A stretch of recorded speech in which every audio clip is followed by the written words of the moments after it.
Welcome back, everyone. So as we get deeper and deeper into the course, we will be getting into a situation where we shall finally be demonstrating how you can take up different material science problems and then model them using materials informatics. Thus far in this course, in the first part, you have already gone over the basics of machine learning, and then after that we looked at how data should be structured and how data should be curated. When we talk about making a complete database for this materials informatics problem, we also said that in addition to the input, your data should also have some features. Mainly, these are going to be elemental descriptors, composition-based features, or they can be calculated features, or they could be structure features. And eventually, you have got a bunch of target values. So this was the entire structure of how we have covered the course so far. So what we are now going to do is come up with some sort of examples of how machine learning can be used and applied to materials. So what we are going to do today is we will start with a research paper, with the entire lecture being based on one specific research paper, which was published a few years back from our own research group. And the reason why we are taking up this particular paper is because this is a very nice example of doing some fairly simple machine learning type of modeling for materials. So right at the outset, I wanted to acknowledge Dishant Peniwal. Dishant was a graduate student in our group, and he was the guy who actually did a lot of the machine learning for this particular paper. And so by and large, what we have been doing in this case is we have been looking at high entropy alloys, and we have been trying to predict what type of phases will form as a function of composition. Now, one thing one has to mention right at the beginning is we are looking only at equilibrium condition, meaning that we will be considering alloys which have been made by casting followed by long-term annealing in order to ensure that we have already reached thermodynamic equilibrium. So we are not going to look at any of the non-equilibrium phases. That is a disclaimer that I would want to bring at the top. So how do we actually set up a problem, and how do we actually structure the data set, because that's kind of the starting point for our work, right? So obviously the first thing you need to do is you need to have the input, and the input has to be phrased properly, and in this case the input is going to be basically the alloy composition. And basically what we will be doing in this particular work, we will be putting input in terms of the atom percentage. So if I am looking at a equiatomic quinary alloy, then all the elements is going to be 20 atom percent. So my input is going to be basically aluminum 20, iron 20, chromium 20, nickel 20, and let's say cobalt 20, right? So I'll be putting the input in this form. And once the input is there, the next thing is to parse out these numbers and use these numbers in order to calculate the composition based features. What you will see in this particular problem, we will be doing predictions based solely on the composition. We have already restricted ourselves to near equilibrium alloys by saying that these are cast and then annealed long term. These are also going to be alloys where the grain size is fairly large and more or less equiaxed. So we are not really getting into the microstructural features, and in any case the property we are predicting is the phase assembly, the phases which are present in that high entropy alloy. So in any case, we are not getting too much into the processing aspect, having defined that the processing is going to take this material to near equilibrium. So that's why we are not really going to include much of structure-based feature vectors. We will be dealing mainly with the composition-based feature vectors. So if you look at the next set of features, for example, the VEC, average melting temperature, and so on. Now, obviously, we have used many more features than this. This is just an example as to how I'm setting up the data set. I will come to the full list of features later on. But after we specify our input composition, the next thing that we are going to do is we will be entering the composition-based feature vectors. And these are some things that you will be able to compute knowing the individual elemental properties coupled with this atom percent that we have entered in this composition. So after you have your rows of compositions, you have this composition based feature vectors like valence electron concentration and average melting temperature and so on. And then after that, you will have the calculated physical features that we had talked about in terms of the thermodynamic potentials. So this could be things like the chemical enthalpy of formation, the configurational entropy, the elastic enthalpy, and so on. So these are a bunch of things that we are going to compute, and these are not just composition weighted average, rather these are the much more complex interactions when you are bringing the elements together. So this forms the third part of our data set. And finally, we have to enter the phase, and the phase is really what we are trying to predict. So phase is the target value, and we are essentially training our model comprising of these inputs, these calculated features, and then the target values of the phase. So the target values for the phase could be something like maybe FCC, some of the alloys may be BCC. You could even be having a combination of, let's say, the FCC and BCC, right? So you could have a bunch of different phases. Now, when I'm talking about the phase over here, notice that I'm referring to the phase in this particular case as a crystal structure or a combination of crystal structure. Now, of course, each of these crystal structure will have a certain chemistry associated with it, a certain composition associated with it. But what we are really trying to predict in this particular case is what would be the crystal structure of the phase that is forming. So even though we are not really getting too much into the structure-based feature vector, this is one place where we will have to somehow encode the structure. So in that sense, this is an excellent gentle introduction in how you actually apply machine learning to materials, because we will be starting mainly with the composition based feature vectors, which are much easier to compute, but we will also be having a hint of the structure based feature vectors, and all of them are basically tied with the input conditions, which is going to be the alloy composition. Now we are doing this type of prediction for a special class of alloys known as high entropy alloys. So let me spend a little bit of time trying to explain what exactly are high entropy alloys. So high entropy alloys are alloys which are defined as having 5 or more components. Each of these components should be in excess of 5 atom percent. And the earlier definition of high entropy alloy, the original definition of high entropy alloy was these are all equiatomic alloys and they form a single phase solid solution. Now, of course, our definition of high entropy alloys has evolved, and we no longer have the need that they will turn up as a single phase solid solution, nor do we say that they will actually end up being equiatomic. So right now all we care is there should be more than 5 components, and the atom percent of each component should be at least 5%, preferably much more than 5%. So these materials are what we call structurally ordered and chemically disordered alloys. So what does that mean? It means you can look at these atoms, each of these colors in the figure over here are representing a different type of atom. So if you look at the position of the atom, you will notice that all of these atoms are arranged on a grid-like pattern on a specific lattice. So the lattice is well defined, therefore the structure is well defined. However, there is no particular rule which says that atom A must sit next to atom B and atom C must sit next to atom D, and so on and so forth. So basically what is happening here? What is happening really is, while the structure is fairly well defined and specified, the adjoining chemistries of each of the lattice sites are not well defined. And so that's why we call them structurally ordered and chemically disordered.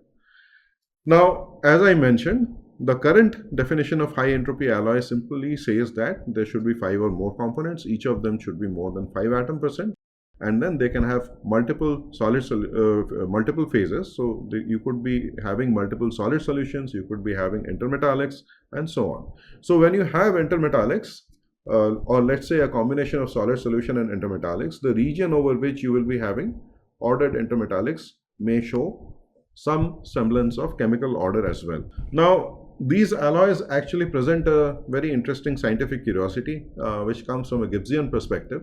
mainly in terms of the free energy. So if you look at the Gibbs phase rule, which we had discussed very briefly earlier, it says that the number of degrees of freedom is C minus P plus 1, basically number of components minus number of phases plus 1. So with high entropy alloys, since the value of C is increasing, you can clearly see that we could still be getting to 0 degrees of freedom with relatively large number of phases. So you might think that this type of alloys with many different components will have large number of phases, but in case of high entropy alloys, that is not really the case. Even when they are multi-phase, usually the number of phases are fairly small. But then this was primarily the reason why people got interested when this high entropy alloy started showing single phase solid solution. Now, some of it you can understand. If you look at the expression for the Gibbs free energy, you will see that as the entropy increases, which it will do when you are increasing the number of components, then the role of temperature starts becoming more and more important, because this change in entropy is multiplied by the temperature. And that would mean that at high temperature, it would be much easier to get a single phase solid solution. And that also brings into the possibility that some of these high entropy alloys might be a single phase solid solution at high temperature, but then they would decompose into multiple phases when we are looking at room temperature. So why does this matter? This matters simply because it is now going to give you a processing norm by which you can tune your alloy in order to get complex microstructures. So you are having the ability to control the microstructures quite significantly in some of the high entropy alloys where you don't have the single phase throughout. So the question that we started to address over here is, can we predict crystal structures of high entropy alloys under near equilibrium conditions? So this is the basic problem that we will be addressing with machine learning. Just to give you an idea of where the state of the art was, you would see that most of the machine learning models that had been developed earlier very good at predicting if you have any single phase or not. Sometimes they could classify it into solid solution and intermetallic, but not the individual crystal structure. When it was the models were predicting the individual crystal structures, you would see that the other information was not there. And in number of the models, while the researchers reported that they could have some sort of classification of the crystal structures, the accuracy of those classification was not available or not specified properly. So based on this, what we wanted to do was, we wanted to get into a situation where we could start predicting not just the phases, meaning not just the crystal structures, but also start predicting the different combinations of phases. And as you can see, this was a fairly simple-minded effort. So for a lot of the cases, the accuracies were great. In some of the cases, the accuracy was not that great. And one can actually understand where one would expect more accurate predictions and where one would expect less accurate predictions if you explore the database. So now that brings us to the next part. Once we have defined the problem, we have to now construct our database. And once you construct your database, you actually want to explore your database. So what we did was, we collected data where the alloy systems were formed out of a fairly large number of elements in the periodic table. And what we have done over here, we have simply reported the frequency. In this part, we have reported the frequency of how many times a particular element is appearing in an alloy composition. And so that will give you an idea. If you look at the diagonal, that will give you an idea that some elements are appearing very frequently in our database. So for example, nickel is appearing 219 times, whereas yttrium is appearing only 3 times. And neodymium is appearing only 1 time in this particular data set. So what that already tells you is, when we are doing predictions with elements that appear very frequently, chances of those predictions being accurate is much more, because that would be very similar to the data set on which the model is getting trained. Whereas if you have elements like neodymium, and with neodymium, suppose you have got something like yttrium, lithium, magnesium, something like that, we don't really have that many compositions with this type of alloys containing this type of elements in the data set. So what does that mean? It means that when we use this particular model for making predictions of alloys containing a lot of neodymium, then there is a good chance that there will be significant errors in the prediction. So simply by looking at your data set, looking at the frequency with which different elements are appearing in your data set for this particular problem, for other problems you might want to do your data set exploration a little bit differently, you are able to figure out what can potentially be the limitations of your model. So this is why looking at the data set very carefully and curating it properly is quite important. So in order to curate a data set like this, you will need to identify what the target value is. So in this case, the target value happens to be the crystal structure. And so what we are basically interested in, the data from the experimental literature where the crystal structure is already given. So for this, a very thorough literature search is needed. As I have already mentioned, you can get the data from a variety of repositories online, but in this particular case, we look through journal publications, we look through the serial title called Data in Brief, which also I had discussed when we were talking about data in materials. And then this data set was eventually constructed. Now, not only is it important to explore the frequency of different elements appearing in your data set, it's also important to see if there are any systematic trends that already exist in your data. So what we did next was we wanted to look at the different features that we are using. And here I have not put all the features, but I have put a good number of features. So I wanted to look at different features, and then we were going to see whether there are any systematic trends in the data. Are there any regions of these different features where we don't actually have the data? So for example, if I take this example of valence electron concentration, so you can quite clearly see that I don't have much data in a region like this with a certain level of cohesive energy and a certain amount of valence electrons concentration. So that also gives me another way in which I can start looking at the potential limitations of the model where the predictions are not necessarily going to be that great.